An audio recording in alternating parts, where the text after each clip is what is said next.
Alors maintenant, l'exercice 12. L'exercice 12, première question, vérifier que 2 et 4 sont racines de f. Bon, on va vérifier. 2 et 4 racines, c'est-à-dire que quand je remplace x par 2, j'obtiens 0.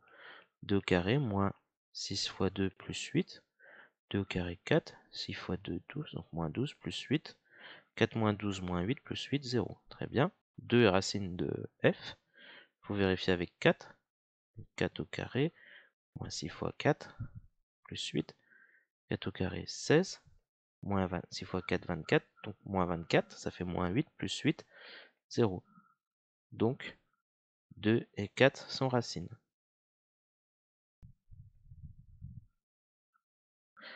Quand on a les deux racines, on sait que on peut factoriser sous la forme a facteur de x moins x1 facteur de x moins x2.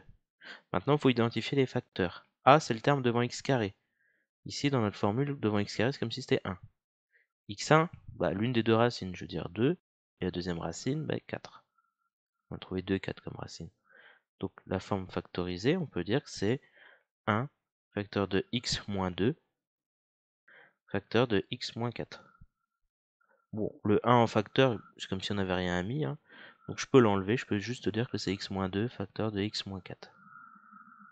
Très bien. Maintenant, on va faire le tableau de variation. Quand on a deux racines, pour faire le tableau de variation, c'est comme d'hab, on fait la moyenne des deux racines. x1 plus x2 sur 2. On a dit 2 et 4, 6 sur 2, 3. On calcule l'image de 3. Je peux reprendre la formule juste au-dessus, hein, ça fait 3 moins 2, facteur de 3 moins 4. 3 moins 2, 1, donc ça fait 1 fois moins 1, ce qui va nous donner moins 1. Pour mon tableau de variation, donc x, f, entre 0 et 10, c'est encore dans la question, entre 0 et 10, oui c'est bon. Je regarde le terme a, c'est le terme devant qui est en facteur de tout ça, c'est 1, c'est positif, c'est-à-dire que j'ai une parabole tournée vers le haut.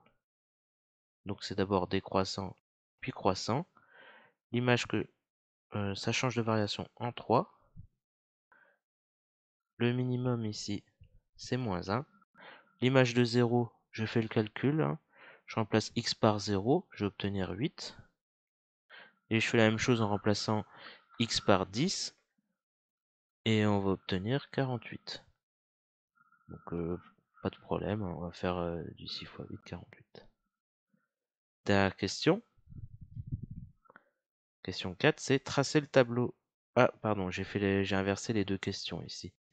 Donc, tracer le tableau de variation, c'est ce que je viens de faire. Donc là, c'est la question 4. Je vais faire la question 3, pardon. Question 3, tableau de signes.